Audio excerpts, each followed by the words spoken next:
In early 1945, off the coast of Japan, the Pacific Ocean bore silent witness to an extraordinary incident that would soon become one of the most significant intelligence opportunities of the war's final months. An American F4U Corsair, a formidable naval fighter, ditched into the cold waters following an engine failure during combat operations. The pilot ejected moments before impact, leaving the aircraft largely intact as it floated amidst the waves. Within hours, Japanese patrol boats reached the site and recovered what would prove to be a technological revelation, an undamaged Corsair, representing the pinnacle of American wartime engineering. For nearly 3 years, Japanese pilots had faced this very aircraft in battles across the Solomon Islands, the Philippines, and finally over the Japanese homeland. They had come to respect the Corsair's blistering speed, heavy firepower, and near-indestructible structure. Yet, never before had they been able to study one up close. The captured Corsair was not merely a war trophy. It was a window into the industrial and engineering superiority that had begun to overwhelm Japan's own aviation capabilities. The F4U Corsair symbolized the technological maturity of the United States during the Second World War. Originally conceived in 1938, the aircraft was designed to meet the U.S. Navy's ambitious demand for a fighter that could exceed 400 miles per hour, an unimaginable speed at that time. The result was an engineering marvel. The Corsair combined exceptional performance, long operational range, heavy armament, and unprecedented structural strength. Its distinctive inverted gull-wing design was not simply aesthetic, it was born from necessity. The Corsair's immense Pratt & Whitney R2800 double Wasp engine, a 2-row, 18-cylinder radial power plant generating 2,000 horsepower, required an enormous 13-foot propeller. Conventional landing gear could not provide the clearance needed for such a massive propeller, so engineers devised the innovative gull-wing configuration. The wings bent downward from the fuselage and then extended outward, allowing for shorter, stronger landing gear without compromising propeller clearance or aerodynamic efficiency. The prototype XF4U-1 took its maiden flight on May 29, 1940, and soon achieved a record-breaking 405 miles per hour during testing, making it the first American single-engine fighter to exceed 400 miles per hour. By late 1942, production Corsairs were entering combat units, marking the beginning of a new era in naval aviation. However, the Corsair's combat debut was not immediately triumphant. In February 1943, during the infamous St. Valentine's Day massacre over Bougainville, the new fighter suffered heavy losses against experienced Japanese pilots flying Agile Zero fighters. The Americans quickly learned that the Corsair was not designed for traditional dogfighting. Instead, it excelled in boom and zoom tactics, diving at high speed to attack, then using its superior power to climb away before the enemy could retaliate. This adaptation transformed the Corsair into a lethal adversary. By mid-1943, Marine Fighter Squadron VMF 124 had mastered these tactics. Pilots such as Lieutenant Kenneth A. Walsh became aces, demonstrating the Corsair's devastating potential when properly utilized. Over the following years, the aircraft earned a fearsome reputation for durability and versatility. It could sustain damage that would destroy lighter Japanese aircraft and still return home.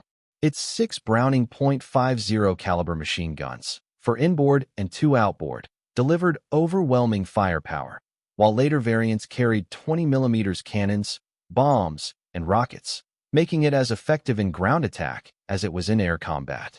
By 1945, the Corsair had earned the nickname Whistling Death, a name coined by Japanese pilots themselves, who dreaded its high-pitched roar during attack dives. Yet what they feared most was not its sound, but what it represented, the embodiment of American industrial strength. When Japanese forces recovered the downed Corsair, it was sent to the Yokosuka Naval Air Technical Arsenal, the Empire's premier aviation research facility. For the Japanese engineers and scientists, this was a rare opportunity. They had examined wreckage of Allied planes before, but never a largely intact specimen of such a modern fighter. The Corsair's arrival sparked a wave of technical curiosity and somber realization. Teams began meticulous documentation, photographing every component, measuring every surface, and recording every dimension. They marveled at the precision of its construction.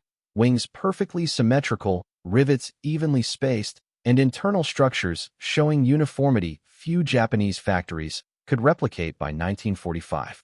The aircraft's wing design, though elegant, revealed immense manufacturing complexity. Producing its compound curves demanded advanced machinery and quality control that wartime Japan, strained by shortages and bombings, could no longer sustain. As the engineers delved deeper into its structure, one feature particularly surprised them. Parts of the Corsair's outer wings were covered with treated fabric rather than metal. Initially, they mistook this for an outdated method, but further analysis revealed it to be a calculated design decision that reduced weight without sacrificing strength. It reflected an advanced understanding of resource optimization and material science, hallmarks of mature engineering discipline.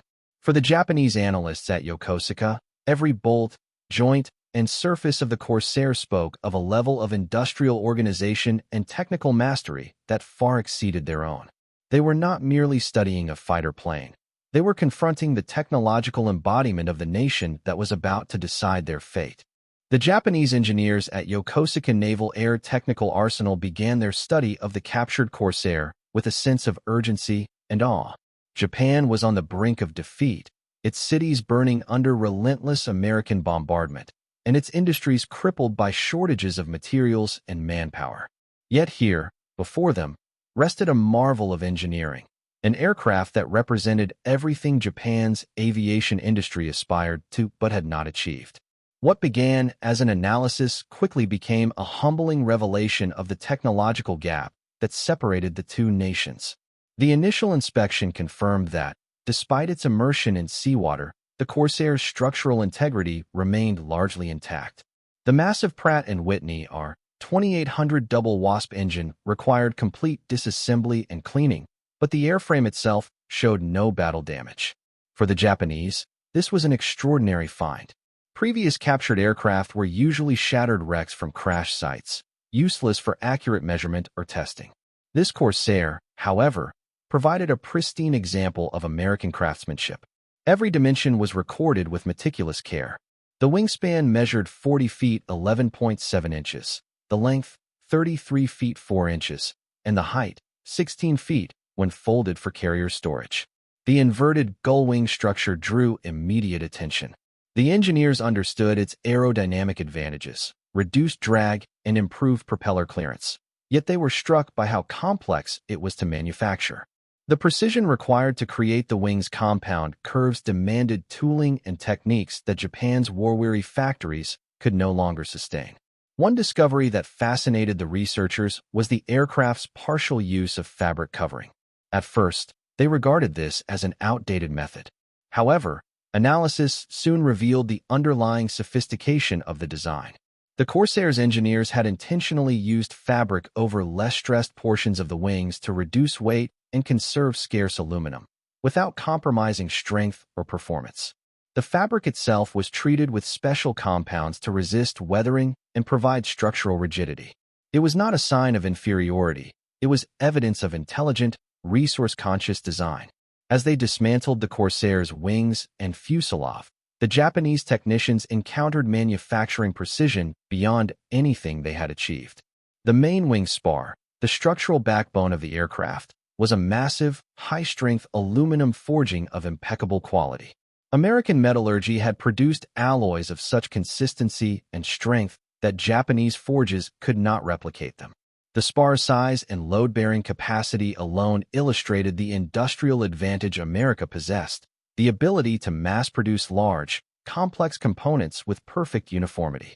Every element of the Corsair's construction reinforced the same truth.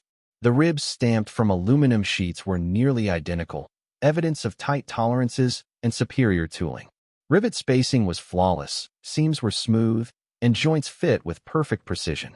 In contrast, by 1945, Japanese aircraft production had become inconsistent. The strain of war, lack of skilled labor, and desperate use of substitute materials had eroded quality control. No two aircraft were exactly alike, a problem unthinkable in American factories, where standardization ensured interchangeability and reliability. The study of the Corsair's weapon systems further deepened Japanese respect. 6 Browning and /M 2.50 caliber machine guns were mounted with mechanical precision, each supported by a sophisticated ammunition feed, ejection, and maintenance system. Everything worked as an integrated whole, designed for combat reliability and ease of repair. Japanese weapons engineers marveled at the seamlessness of the design. Every component, from the ammunition boxes to the charging mechanisms, reflected years of refined engineering practice and industrial discipline. The cockpit presented yet another revelation. Unlike the cramped, minimalistic designs of Japanese fighters, the Corsair's cockpit was spacious, well-organized, and equipped with a full array of instruments. The inclusion of flight, engine, and navigation gauges provided the pilot with a comprehensive understanding of the aircraft's condition at all times. Even the wiring, neatly bundled and insulated, testified to American attention to safety and order. When the engineers examined the armor protection, 150 pounds of steel plate shielding the cockpit, combined with a 1.5-inch bulletproof glass windscreen, they were astonished. Japanese fighters had long sacrificed protection for maneuverability, believing that agility and pilot skill would compensate for vulnerability. The Corsair proved otherwise. With its immense engine power, it could carry armor without performance loss, ensuring both lethality and survivability. At the heart of the Corsair's superiority was the R-2800 engine, a mechanical masterpiece. The two-stage supercharger maintained power at high altitudes, something Japanese engines consistently failed to achieve. The precision machining of pistons, cylinders, and bearings, all within tolerances measured in thousandths of an inch, represented a level of industrial perfection Japan could not match. American engines produced consistent power for hundreds of hours before overhaul, whereas Japanese engines often failed after brief operational use. As the Japanese engineers documented their findings, the truth became undeniable. America's technological advantage was not the result of a single invention, but the culmination of an entire industrial ecosystem: metallurgy, tooling, quality control, and logistics, all functioning in harmony. It was a machine of machines, an empire of production that Japan could never equal under the conditions of war.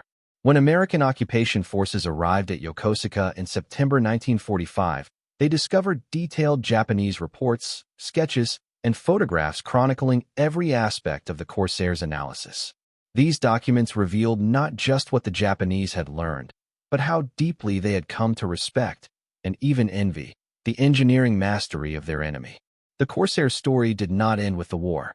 It continued to serve with distinction in Korea and even in later conflicts around the world, earning a legacy as one of history's most successful fighter designs. For Japan, however, the captured Corsair symbolized something greater, a turning point. The lessons drawn from its study laid the intellectual foundation for Japan's post-war industrial rebirth.